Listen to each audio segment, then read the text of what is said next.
All right.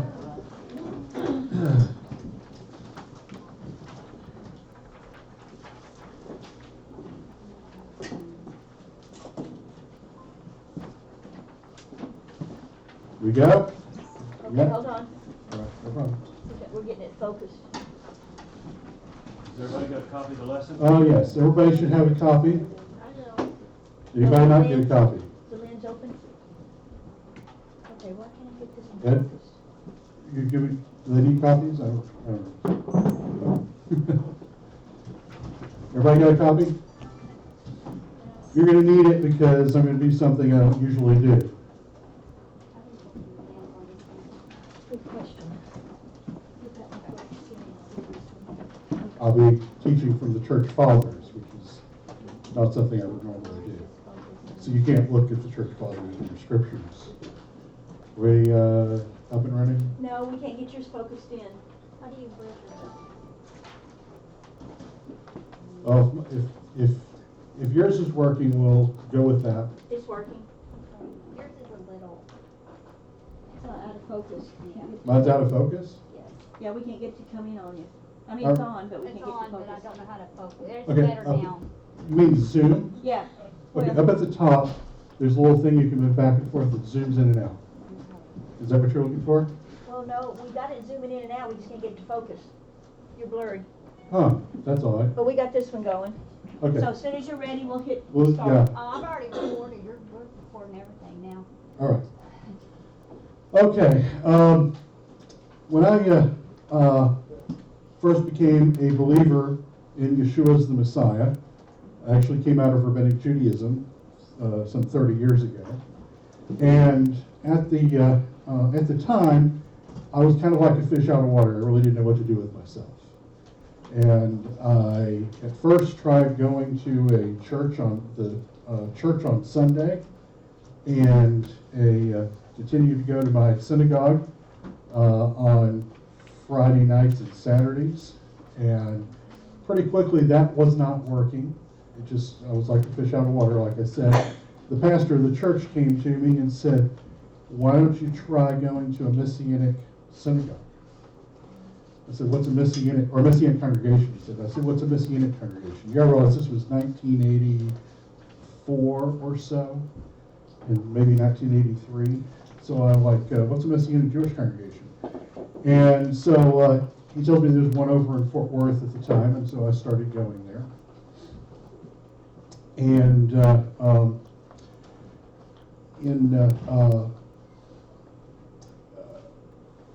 I was still sort of a fish out of water because it was meeting on Friday nights and Sundays, believe it or not, back in those days.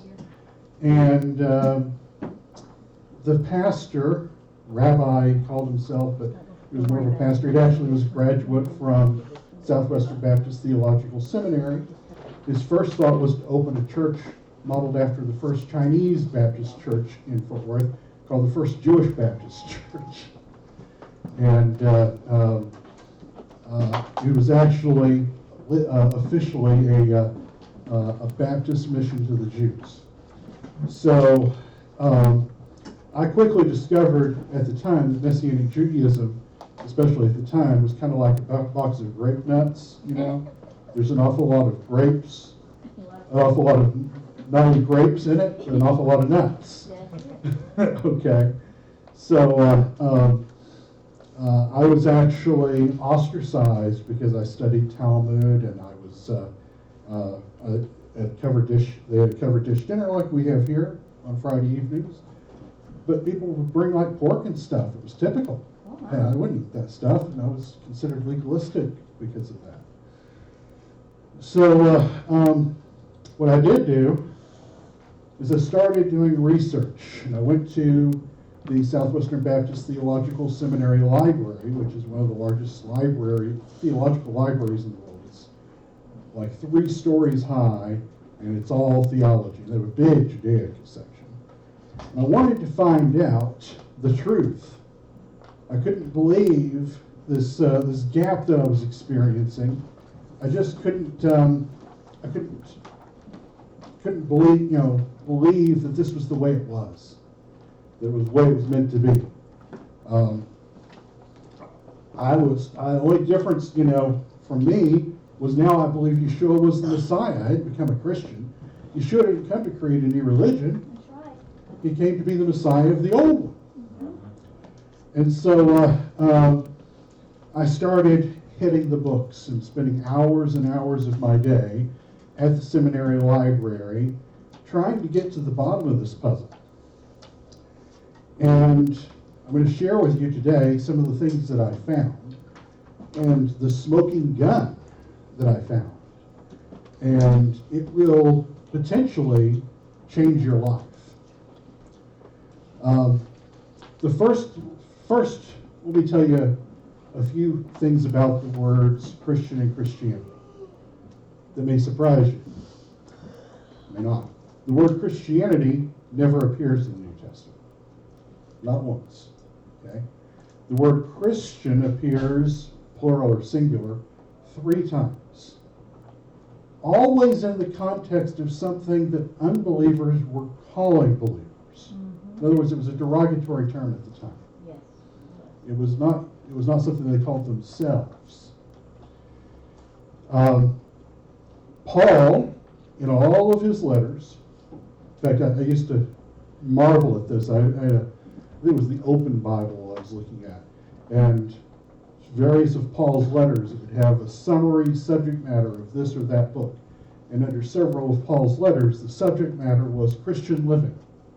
Well, that's funny. The word Christian never appears in the book. Paul never ever used the word Christian in any of his letters, nor does the word ever part from his lips in the book of Acts. He never called himself a Christian. Do you know what Paul called himself? A Jew. On one occasion, a Pharisee, and yes, he acknowledged that he was a ringleader of the sect of the Nazarenes, which is what we're going to talk about.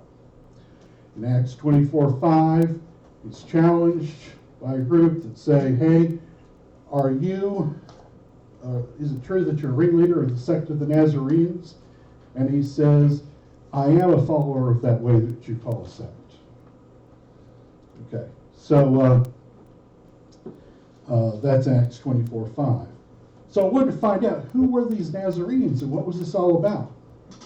And so in one of the so-called church fathers, the early Christian writers, I found a 4th century writer by the name of Epiphanius, one of the major church fathers, gives a very interesting description of these Nazarenes. If you want to follow along with me, what I did here it's Epiphanius Partenarion 29 here. What I did was Epiphanius would go off on tangents, talk about other subjects at length, and then come back to his original subject.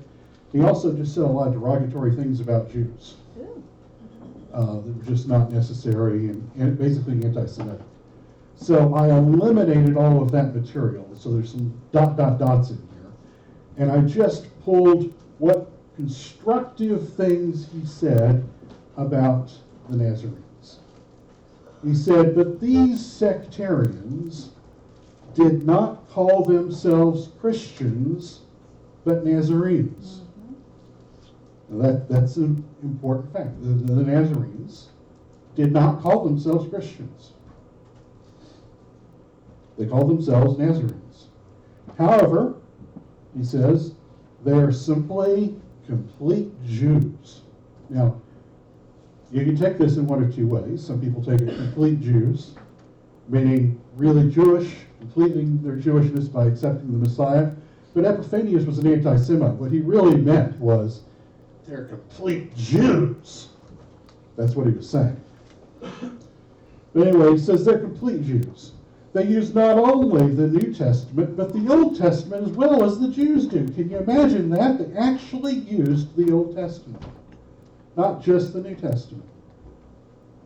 Imagine that. They have no different ideas, but confess everything exactly as the law proclaims it, and in the Jewish fashion. except for their belief in Messiah, if you please. For they acknowledge both the resurrection of the dead and the divine creation of all things, and they declare that God is one and that his Son is Yeshua the Messiah. They are trained to a nicety in Hebrew, for among them the entire law, the prophets, and the writings are read in Hebrew, as they surely are by the Jews. They are different from the Jews and different from the Christians, only in the following. They disagree with the Jews because they have come to faith in Messiah. But since they are still fettered by the law, circumcision, the Sabbath, and the rest, they are not in accord with Christians. They are nothing but Jews. A badge I wear proudly, by the way. They are nothing but Jews. They have the good news according to Matthew in its entirety in Hebrew, for it is clear that they still preserve this in the Hebrew alphabet as it was originally written. That's Epiphanius, Panarion 29. Panarion is also known as against all heresies.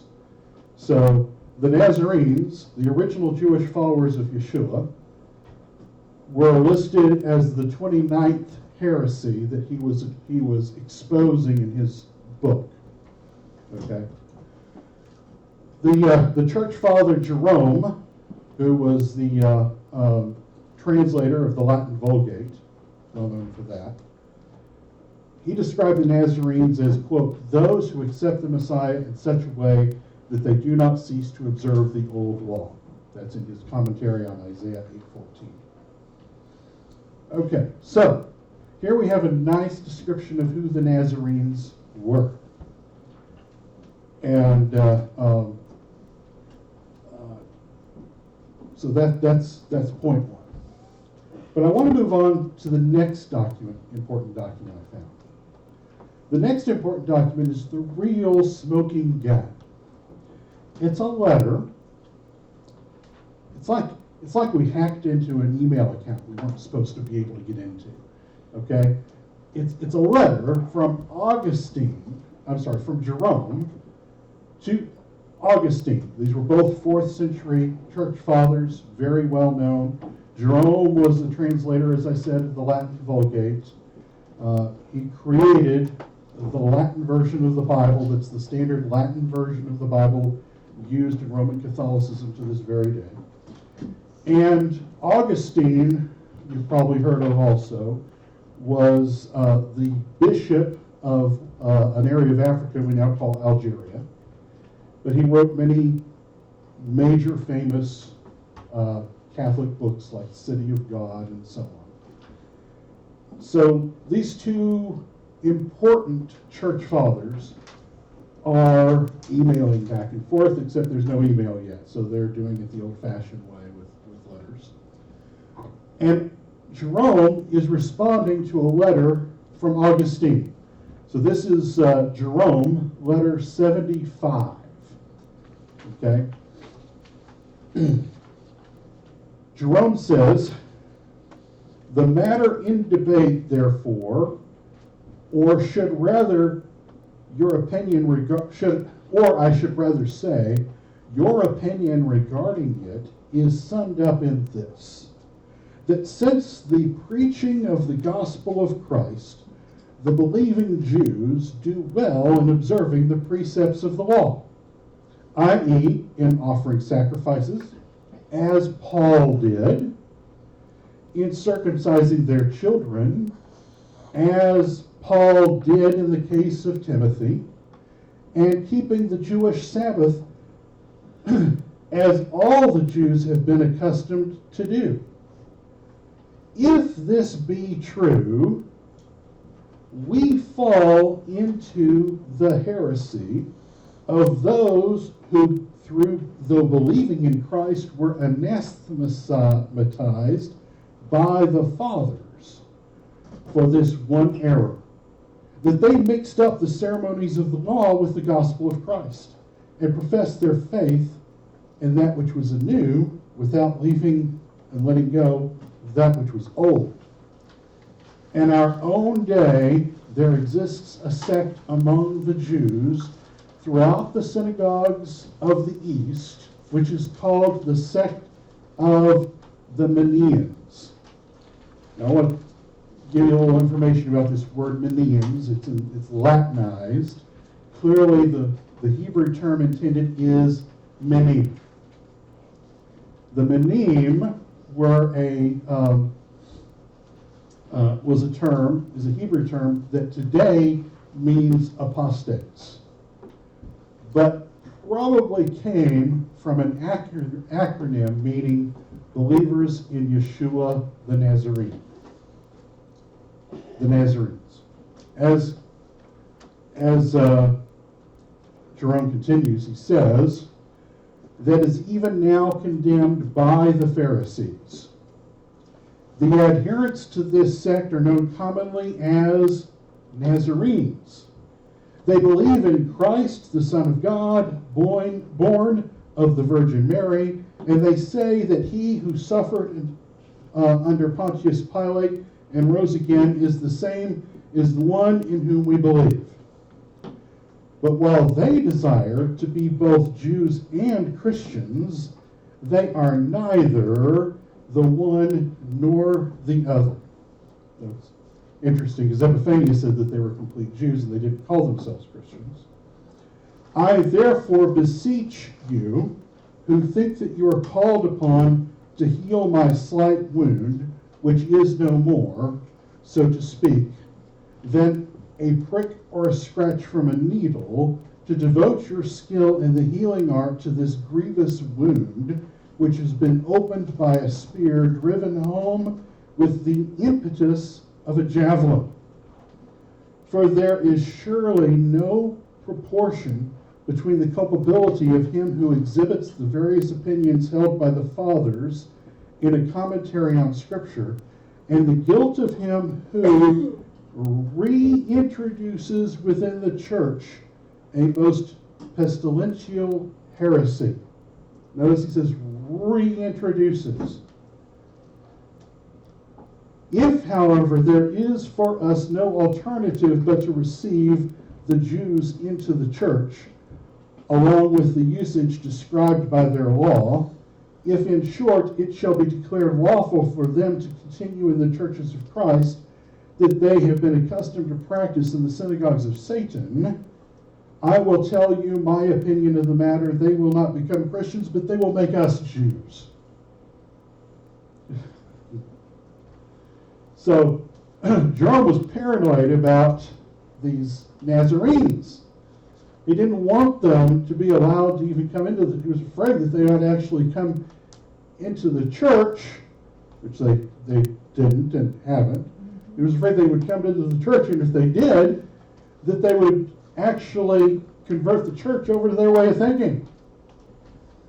Now, why was Jerome worried about such a thing? He was worried about such a thing because, as Augustine had acknowledged in his repeating back to him, this teaching of the Nazarenes, that the law was still for today, it began with, it says, since, if we go back to the beginning of his letter, or the beginning of the quote from the letter, since the preaching of the gospel of Christ.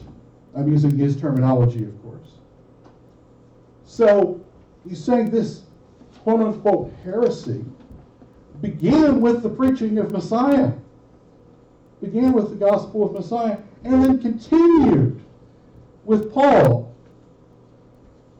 As Paul, offering sacrifices, as Paul did, in circumcising their children, as Paul, circumcising their children, as Paul did in the case of Timothy, and keeping the Jewish Sabbath as the Jews have been accustomed to do.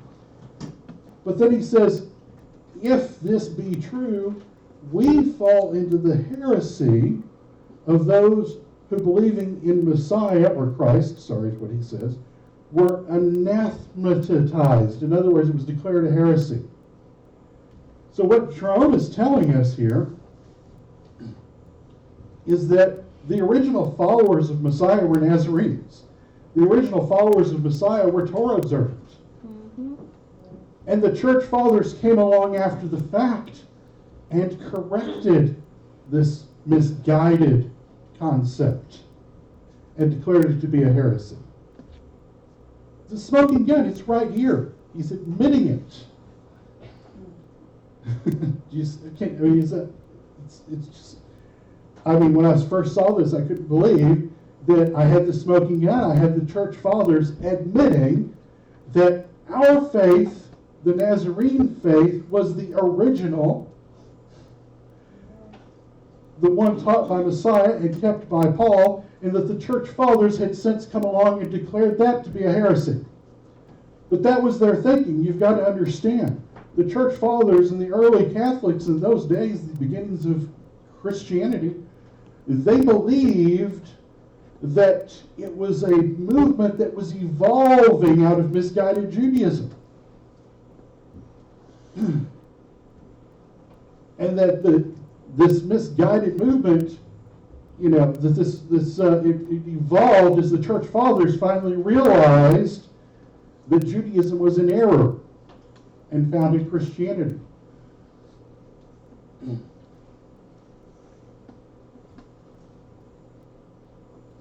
So let's go back and see where this actually happened. Let's go back again to the church fathers, because Jerome tells us that the church fathers declared this teaching to be a heresy.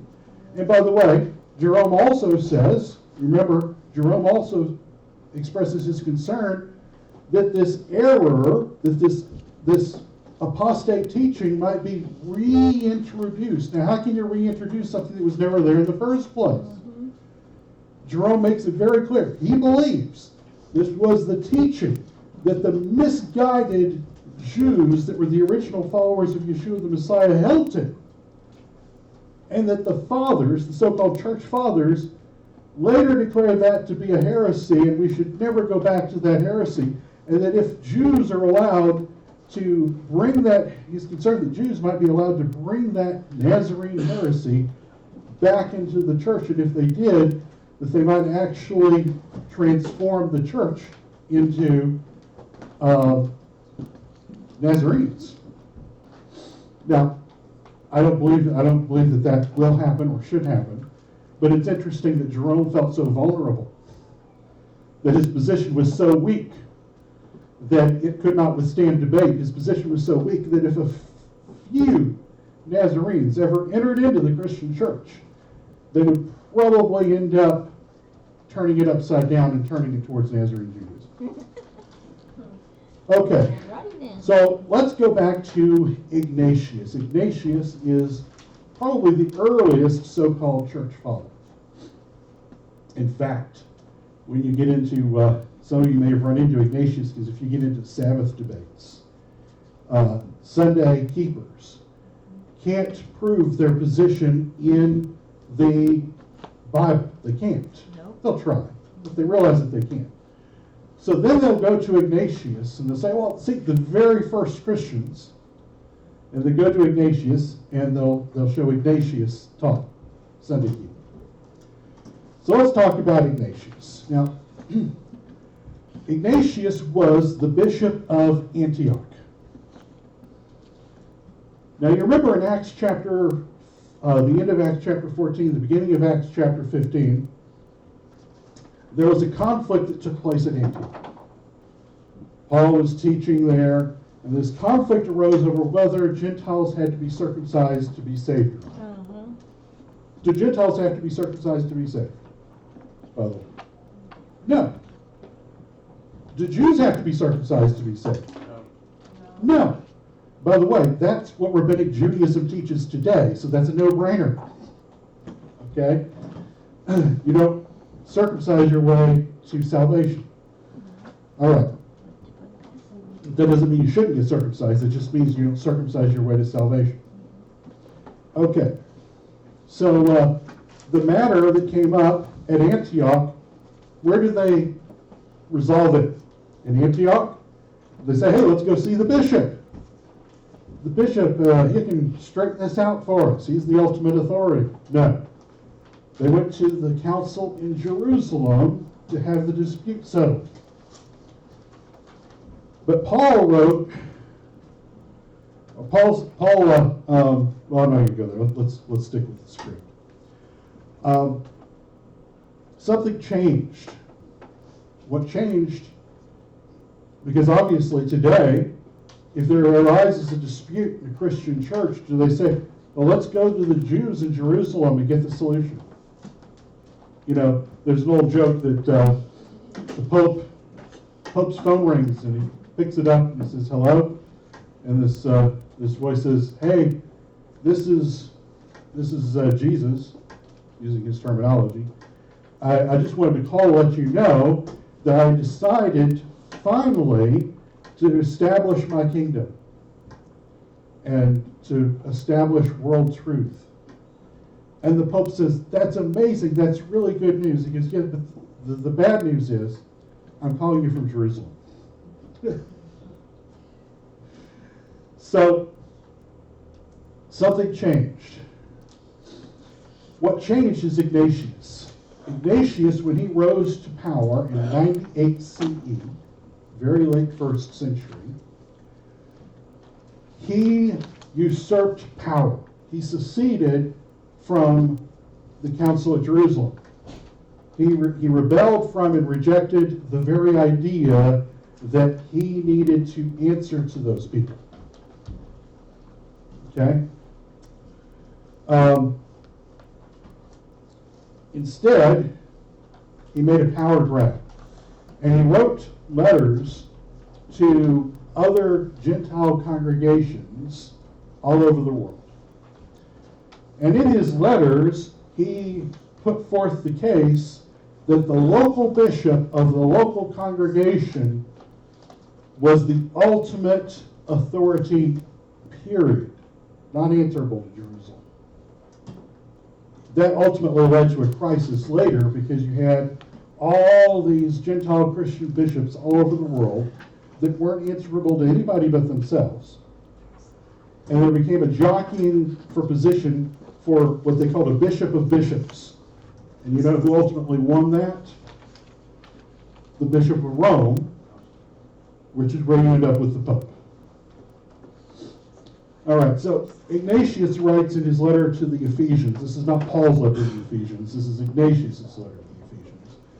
He says, being subject to your bishop, run together according to the will of God. Jesus is sent by the will of the Father, as the bishops are by the will of Jesus Christ. Your bishop, I think you happy, who are so joined to him as the church is to Jesus Christ, and Jesus Christ is to the Father.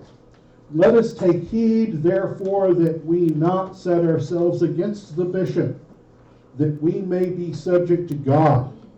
We ought to look upon the bishop even as we would upon the Lord himself. In his letter to the Magnesians 1:7, obey your bishop. And in 2:5 and 7, your bishop presiding in the place of God. Be you united to your bishop.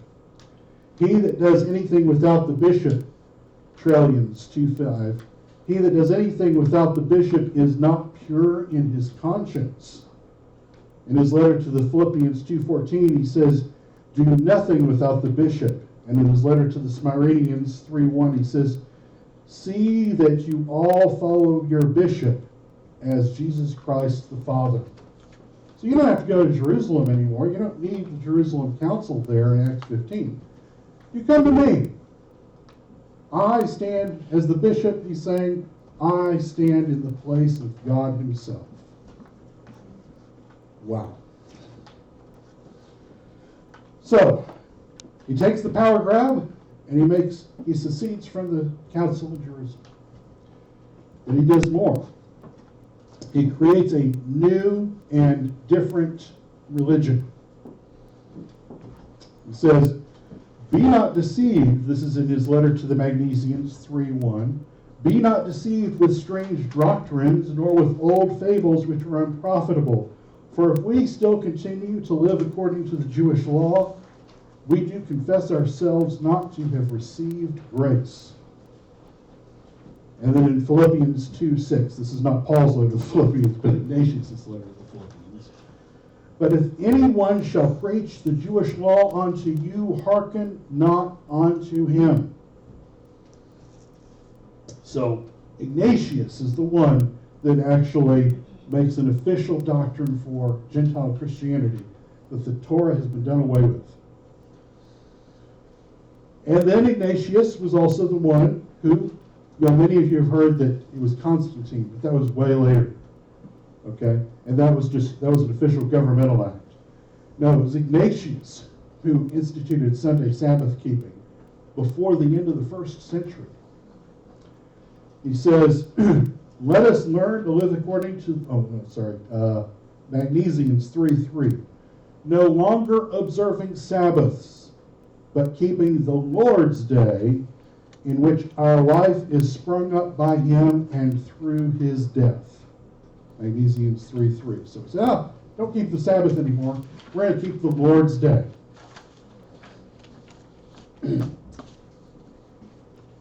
Now here, get this, Magnesians chapter 3, 8 and 11. Let us learn to live according to the rules of Christianity. Now, this is the first appearance in world literature of the word Christianity.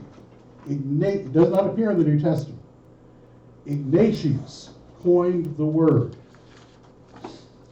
Let us learn to live according to the rules of Christianity, for whosoever is called by any other name besides this, he is not of God. It is absurd to name Jesus Christ and to Judaize, for the Christian religion did not embrace the Jewish, but the Jewish the Christian. So he seceded from Jerusalem. He changed the day of worship to Sunday. He taught that the Torah was no longer to be kept. And he now had a new and different religion that he wanted to make sure everyone was clear was distinct from Judaism, which he named Christianity. And this is exactly what Jerome tells us the Trimm. If I'm just sort of a checksum, if you know anything about computers, not only do we see Ignatius doing it, but we also have Jerome recording that this is exactly what happened. That a new and different religion was created out of and away from, separated, seceded from Judaism. People talk about Hebraic roots and getting back to the Jewish roots of Christianity. I've got news for you. It hasn't got any. The origin of Christianity was the rejection of Judaism. You can't get to the Jewish roots of something that doesn't have any Jewish roots. There's two things the New Testament church didn't have. Does anybody know what they were? Yep. The New Testament and the church. Exactly. The New Testament church didn't have a New Testament, they didn't have a church. Okay. This actually reminds me of something that happened many years ago. I don't know if any of y'all have heard of a famous Baptist preacher named Criswell. Actually, he was, I think, pastor of a Baptist church in Dallas. And you may have heard of former chief rabbi. I'm having a blockage here. Does anybody remember the chief rabbi I'm thinking of here? Anybody know the story? Shlomo ben Goren, I believe. Anyway, Criswell says, what are you going to do when the Messiah comes and it's Jesus? Oh, yeah. And the rabbi says, I really wouldn't have a problem with that. What are you going to do when Jesus returns? He's an Orthodox Jew. There you go.